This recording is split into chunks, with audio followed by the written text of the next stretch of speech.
Indonesia, salam Nusantara dari Sabang sampai Merauke, dari Miangas sampai Pulau Rote. Ya.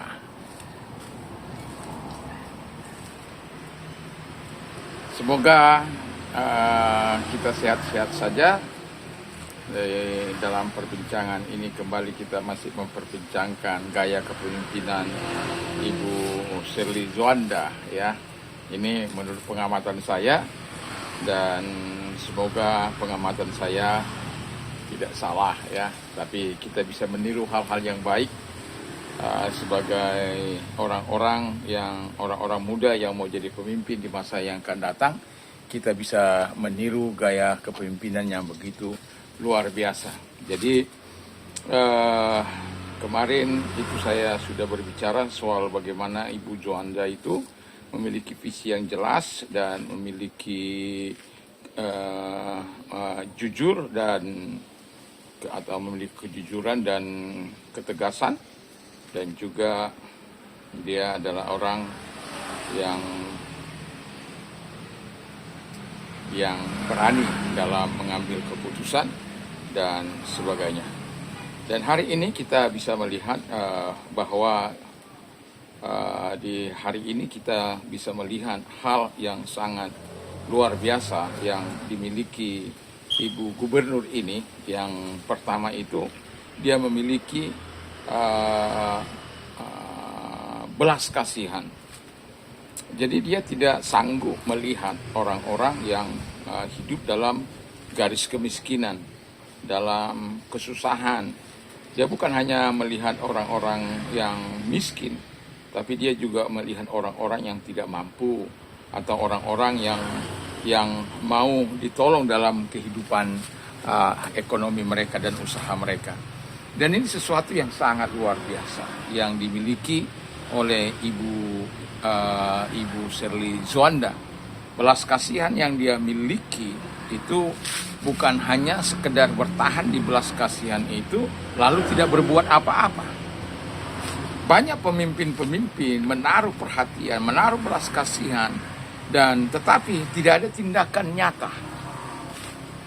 Tetapi ini saya melihat dengan jelas bahwa ibu ini bukan hanya sampai di belas kasihan, tetapi dalam kehidupan sebagai seorang pemimpin, dia bukan hanya jatuh sampai tahap belas kasihan.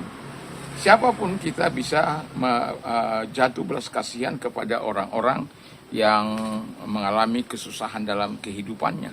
Siapapun kita kadangkala bisa dengan mudah tergoda untuk bisa jatuh belas kasihan kepada orang-orang yang tidak mampu. Nah, sebagai pemimpin, tentu belas kasihan yang kita miliki itu sangat berbeda. Belas kasihan itu tidak hanya sampai sebatas belas kasihan itu. Walaupun saya sudah membahas bahwa ini juga ada di dalam leadership yang saya sampaikan atau kepemimpinan yang saya sampaikan beberapa waktu yang lalu, bahwa gaya kepemimpinan ini, apa yang saya katakan di dalam leadership, dan Ibu Zuanda ini juga membawakannya di dalam kehidupannya sebagai seorang gubernur yang penuh belas kasihan. Di manakah belas kasihan dan apa ketika dia tahu orang-orang yang diperhatikannya, katakanlah suku Togutili Halmahera Utara kalau saya tidak salah, bagaimana ibu ini berupaya untuk mengangkat harkat dan martabat mereka, dan bagaimana ibu ini mau berdaya upaya karena belas kasihan yang dia taruh dalam hatinya, sehingga dia mau melobi pusat untuk bisa memperhatikan orang-orang yang selama ini tidak diperhatikan. Kalau tidak ada dasar belas kasihan itu, maka dia tidak akan bisa berbuat apa-apa. Nah, karena dia punya belas kasihan, dan dia yang kedua yang dimilikinya, dia bukan hanya sekedar belas kasihan, tetapi dia juga punya empati untuk menjawab kebutuhan mereka. Wah, ini sesuatu yang sangat luar biasa. Jadi kalau orang miskin, gak punya rumah, Ya tentu jawabannya adalah rumah. Kalau orang nelayan tidak punya jaring, tentu jawabannya adalah mereka butuh jaring. Atau kalau mereka tidak punya kapal, mereka tentu punya kapal. Dan apa yang saya saksikan melalui medsos, ya, yang gaya kepemimpinan Ibu Shirley ini itu sangat luar biasa. Dia tidak hanya berjanji lalu mendiamkannya, tapi dia berjanji dan berupaya secepat mungkin untuk merealisasikannya. Sehingga masyarakat itu, sebagaimana ide awalnya bahwa dia punya tujuan yang jelas untuk mensejahterakan masyarakat Maluku Utara, yang dulu Maluku Utara tidak dikenal sejagat raya ini atau se-Indonesia ini, katakanlah tidak dikenal, tetapi melalui kepemimpinan beliau, saya yakin kalau ditanya anak-anak pun akan tahu bahwa siapa itu Ibu Shirley. Jadi ketika dia punya belas kasihan dalam kehidupan sebagai pemimpin-pemimpin atau calon-calon pemimpin, kita harus memiliki belas kasihan, lalu kemudian kita harus taikkan kepada tingkat empati untuk menjawab bahwa kita bukan hanya satu perasaan, satu rasa kepada mereka yang miskin ini. Kita merasakan penderitaan mereka, kita tempatkan diri kita di posisi mereka, sehingga ketika kita menempatkan di posisi mereka itu, kita tahu jawabannya apa yang harus kita lakukan. Dan itulah yang dilakukan oleh ibu. Dan akhirnya suku Tugutil punya KTP, dan kemudian mereka diupayakan didirikan perumahan untuk mereka tinggal, sehingga mereka mendapat hunian yang layak. Dan mereka-mereka yang tadinya punya keahlian berburu, mencari makanan di hutan sebagai sumber makanan mereka, bagi mereka-mereka yang masih muda, mereka itu akan dilatih untuk bisa dalam bertani kah, mungkin dalam peternakan kah, mungkin sesuai dengan kemampuan atau kearifannya atau kemauan yang mereka miliki. Dan semoga apa yang dikatakan ini bisa terjadi. Ya, suku Tugutil, karena baru beberapa waktu yang lalu saya menonton tentang bagaimana Ibu Shirley ini sampai ke suku Tugutil yang terabaikan itu.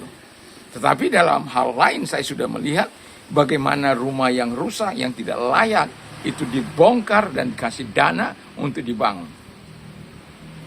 Dan bagaimana rawa-rawa diubah menjadi sebuah tempat yang indah, yang bisa menjadi tempat pertemuan, tempat atau katakanlah taman kota yang begitu luar biasa.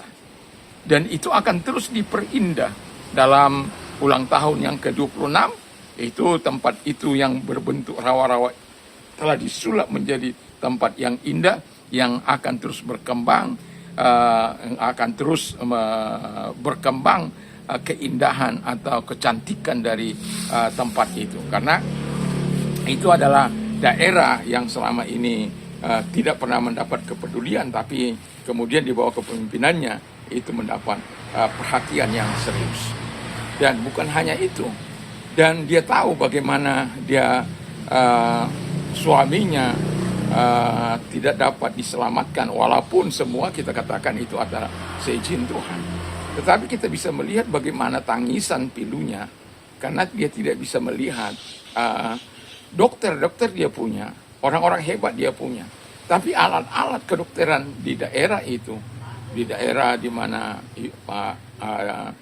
dan ibu itu mengalami kecelakaan kapal, tidak punya untuk bisa mendorong atau untuk bisa dipakai untuk itu menyembuhkannya. Dan itulah sebabnya ketika dia pada waktu itu belum ada calon jadi ibu gubernur, tetapi ketika dia pada akhirnya mengambil keputusan untuk menjawab kebutuhan orang-orang di Maluku Utara, karena cintanya kepada Maluku Utara, sebenarnya dia sudah pamit untuk kepada anak-anaknya bahwa dia tidak akan kembali ke Maluku Utara karena adanya kenangan buruk itu. Tapi Tuhan berkehendak lain. Tuhan tahu bahwa dia adalah orang yang penuh dengan belas kasihan, dia adalah orang yang penuh empati, dan ya dari keempatian itu dia akan bisa menjawab seluruh kebutuhan yang akan dinikmati oleh masyarakat atau penduduk Maluku Utara.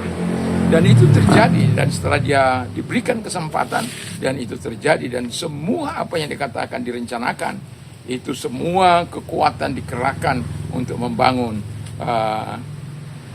Maluku Utara. Dan itu terjadi dengan jelas bahwa pertumbuhan ekonomi mereka bisa menaik demikian rupa sampai 34%, dan itu adalah sesuatu yang sangat luar biasa, tertinggi pencapaian pertumbuhan ekonomi di kuartal kedua. Dan yang mau saya katakan adalah bahwa semua itu adalah hasil kerja keras, dan Ibu Shirley tidak katakan dia hasil kerja kerasnya, tapi semua adalah hasil kerja masyarakat. Itulah orang-orang yang penuh belas kasihan, lalu kemudian punya empati, dan kemudian dia juga bukan hanya sekedar punya empati yang begitu luar biasa, merasakan apa yang dirasakan orang lain, itu bukan hanya sekedar itu, tapi dia menjawab seluruh kebutuhan dari orang-orang yang membutuhkan. Dan saya katakan tadi, orang yang minta kapal dikasih kapal, orang yang minta tanah untuk berkebun dia kasih, dan orang-orang yang miskin dibantu, ditolong. Itu semua adalah dalam rangka memajukan masyarakat itu. Dan orang-orang muda pun dilatih semua lini kehidupan. UKM-UKM diangkat harkat dan martabat mereka dilatih untuk bisa packaging dan lain sebagainya. Dan UKM-UKM begitu luar biasa. Dan sangat, yang mau saya katakan adalah, ini adalah pemimpin yang sangat fenomenal di Indonesia. Yang saya sering katakan, ada juga itu Pak, saya tidak akan hanya Ibu Shirley, tapi nanti juga akan saya mengupas tentang Pak Aing atau KDM, Gubernur Jawa Barat, yang begitu fenomenal juga. Dan inilah hal yang sangat diidamkan. Jadi kalau engkau besok, orang-orang muda yang saat ini punya keinginan, punya hati untuk memimpin, ingatlah satu contoh yang fenomenal di bangsa ini, yaitu Bapak Aing kah atau Ibu Aing. Dan kalau orang mau mencontoh, meniru, dan mau bercerita tentang dia nggak bisa lihat hanya sekali seperti saya. Dan saya akan sering mengikuti, dan apa yang dilakukan, apa yang dikerjakan, itu saya lihat walaupun melalui medsos. Tapi melihat hadiah atau penghargaan yang dia dapat di Jakarta, dan menerima hadiah sampai 19 miliar, itu sebuah tanda bahwa dia adalah orang yang luar biasa. Jadi pemimpin ini bukan hanya memiliki belas kasihan, ya, melihat orang-orang yang miskin itu, tetapi dia juga punya empati dan mau menjawab kebutuhan orang-orang ini. Jadi mempunyai kebutuhan orang-orang, menjawab kebutuhan orang-orang ini, sehingga mereka mendapatkan perhatian dan taraf hidup mereka menjadi meningkat. Dan anak-anak yang putus sekolah, dia tidak suka ada yang putus sekolah. Saya sudah sering kali cerita 2 anak yang tidak mau sekolah ini, dan kemudian dia harus paksa, orang tuanya paksa untuk dia harus sekolah, karena mau jadi apa dia besok kalau dia tidak mau sekolah. Memang salah satu pendidikan itu adalah cara menaikkan taraf kehidupan masyarakat. Kalau orang mau berubah dalam kehidupan status sosialnya, dia harus bersekolah. Dan yang mau saya katakan adalah bahwa dia punya empati dan menjawab kebutuhan orang-orang yang dipimpinnya. Dan itulah tugas seorang pemimpin. Dan kemudian yang terakhir, ya, saya akan berbicara soal 3 saja. Yang kemudian yang terakhir, dia mau bekerja keras, ya. Bayangkan dia seorang wanita, dia harus mengelilingi 10 kabupaten dan kota, ya. Saya tidak tahu apakah itu sesuatu yang menyenangkan. Tidak. Kita juga tahu bahwa dia juga berkata, aku lelah, aku capek, dan sebagainya. Tetapi semangat kerja kerasnya itu ditularkan kepada semua orang bahwa untuk membangun Maluku Utara supaya menjadi terkenal seperti sekarang ini, dan tidak ada satupun mungkin masyarakat Indonesia dari Sabang sampai Merauke yang tidak tahu Ibu Shirley atau Bapak Aing. Tidak ada satupun. Karena kita lihat di mana dia ada, di provinsi mana dia datang, itu akan ramai.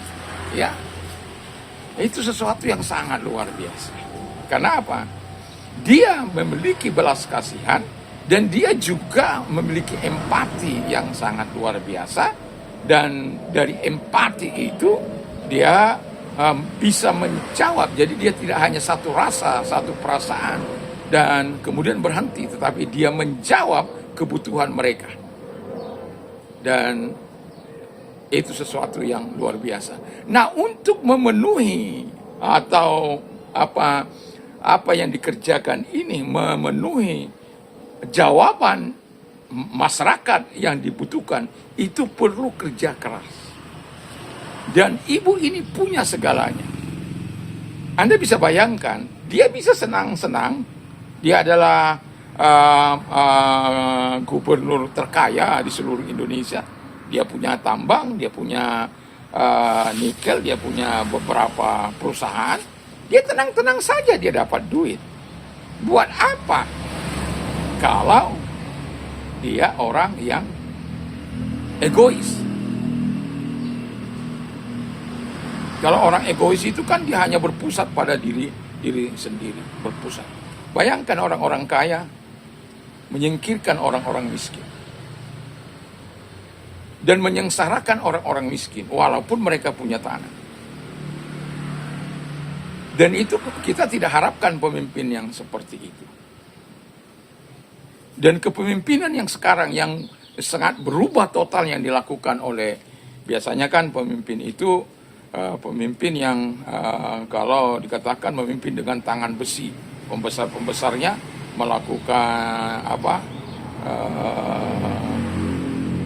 melakukan pekerjaannya dengan kuasa yang sangat menekan masyarakat dan membuat masyarakat itu tidak nyaman. Tapi di bawah kepemimpinan Ibu Shirley, walaupun dia seorang pekerja keras, masyarakat itu nyaman dibuatnya. Mau bertemu dengan dia tidak malu merangkul ibu-ibu, dia tidak merangkul orang yang sedang menangis. Ya. Saya terkesan itu ibu itu merangkul seorang muda yang nangis tersengguk-sengguk di depan dia, dan ibu itu tidak membiarkan tapi dipeluk. Itu sesuatu yang sangat luar biasa. Dan hasil kerja kerasnya itu sudah ditunjukkan hanya dalam 1 tahun lebih dia memerintah. Beberapa penghargaan dia sudah peroleh, dan bukan hanya itu, hadiah uang juga sudah diperoleh 19, kalau tidak salah saya 19 miliar. Itu kalau bukan karena kerja keras yang dilakukannya untuk masyarakatnya, nonsen. Nggak akan ada itu penghargaan. Tapi karena dia orang yang mau bekerja keras, dan yang saya sangat bangga itu kalau semua ajudan-ajudannya itu terlambat, dia tinggal itu. Orang yang bekerja keras itu, orang yang suka bekerja keras itu, dia tidak suka ada orang-orang pemalas. Ya kalau kamu ketinggalan, saya tinggal aja. Dan itu sangat luar biasa. Dan semoga kita sebagai orang-orang yang mau jadi pemimpin, ingatlah apa yang dilakukan oleh ibu. Inilah gaya kepemimpinan Ibu Shirley Juanda yang begitu luar biasa. Mungkin kita tidak bisa mengamati, tapi saya mengamati dari jauh. Mungkin satu kali saya bisa bertemu, sekedar berbicara atas kesalutan saya kepada beliau. Ada orang yang memimpin bangsa ini dengan teladan, dengan contoh. Dan walaupun dalam kepemimpinan saya sudah berbicara soal kerja keras, soal empati, soal belas kasihan, tetapi ini adalah contoh nyata, contoh konkret yang perlu kita betul-betul kita ijawantakan di dalam kepemimpinan kita. Semoga Anda remaja-remaja yang mungkin saat ini sedang sekolah atau pemuda-pemuda yang sedang kuliah, Anda ingin mengubah bangsa ini, ikutilah gaya kepemimpinan ibu ini atau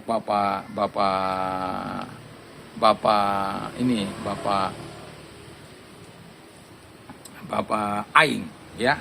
Dan kita tidak salah meniru yang baik, tapi salah kalau kita meniru yang jahat. Semoga kita menjadi pemimpin-pemimpin yang hebat masa kini maupun masa yang akan datang. Kepada para pemimpin-pemimpin, kalau sempat mendengarkan apa yang saya sampaikan ini, jadilah pemimpin. Anda sudah dianugerahi sampai duduk di tempat itu. Jawablah kebutuhan masyarakat yang engkau pimpin. Maka ketika engkau menjawab kebutuhan masyarakat yang engkau pimpin, engkau akan dihormati, dihargai, dan dielu-elukan. Karena apa? Engkau betul-betul berpihak kepada mereka. Kiranya sebagai orang yang menyampaikan kepemimpinan ini, semua bisa menjadi berkat di masa yang akan datang. Walaupun ya channel saya di 5M ini masih sedikit orang subscribernya, tetapi saya berharap bagi Anda yang belum subscribe, saya berharap Anda mau men-subscribe-nya, dan biar saya lebih bersemangat, lebih bergairah untuk ya, kiranya kita semuanya diberkati. Dan saya mau katakan kepada kita, semoga kita punya hati yang punya belas kasihan, punya empati, dan menjawab kebutuhan bukan hanya satu rasa, satu perasaan, tapi mampu menjawab kebutuhan mereka. Dan untuk itu dibutuhkan orang-orang yang mau bekerja keras. Semoga kita adalah orang-orang yang mau bekerja keras dimanapun kita memimpin organisasi kah, di mana saja, orang-orang muda di kampus, di mana saja. Kiranya kita bersemangat terus untuk melakukan yang terbaik. Mantap, mantap, mantap.